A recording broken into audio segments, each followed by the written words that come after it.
Now, I'm not. I'm curious. Have you completely left the corporate plantation, partially left, or what stage of that process are you at?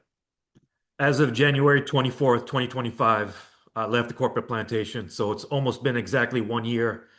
When I left the corporate plantation, my physical health instantly improved. My mental health instantly improved.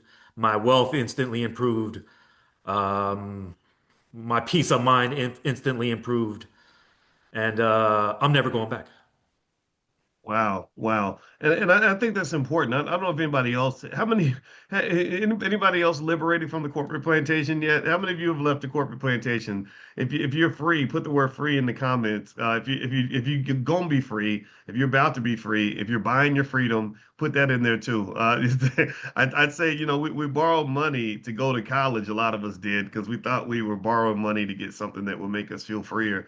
But I don't know if that works out for everybody, but I definitely know that I would borrow money to get freedom from the corporate plantation because there are so many mental and physical health benefits before you even get to the financial. In fact, I remember when I was quitting my job years ago, it was like I would have some months where I wasn't making a lot of money, but I still didn't want to go back because there were so many non-financial benefits of just owning my time again, and being able to focus on the things that I couldn't focus on before. And so I'm happy for you on that. I want to ask you a question that's more like a current events thing that's more of a fit for you.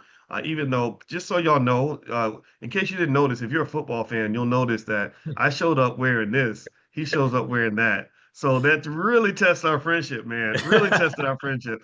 Because my heart got broken. My Buckeyes they got spanked in public by Miami. Literally, Michael Irvin's out there, and I'm a Cowboys fan. This man's out here with a belt spanking an Ohio State Buckeye. Just trifling, man. Just crazy.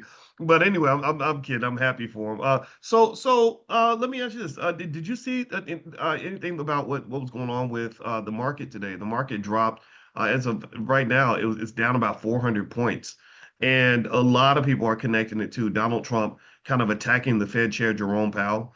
And that really questioning the independence of the Fed. I think he's filing criminal charges against Powell. When you see a market dip like that and this kind of chaos, as a person who's deep into stock options, what goes through your mind?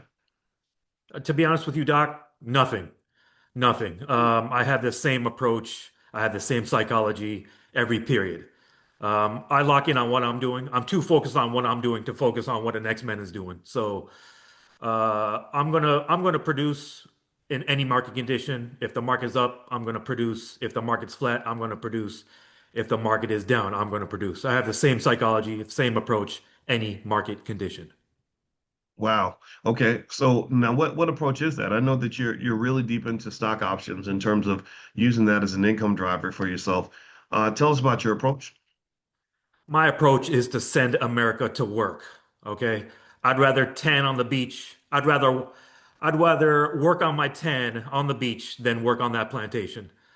So what I Mm. do is I send all America's top executives to work. I send Jensen to work. I send Alex Karp to work. I send Elon to work. I send who else? Andy Jassy. I send to work. I'm sending all of them to work on my behalf. I'd rather go to Fort Lauderdale Beach. So when you send them to work on your behalf, explain that a little bit further. I send NVIDIA to work through the options market. I send Palantir to work through the options market.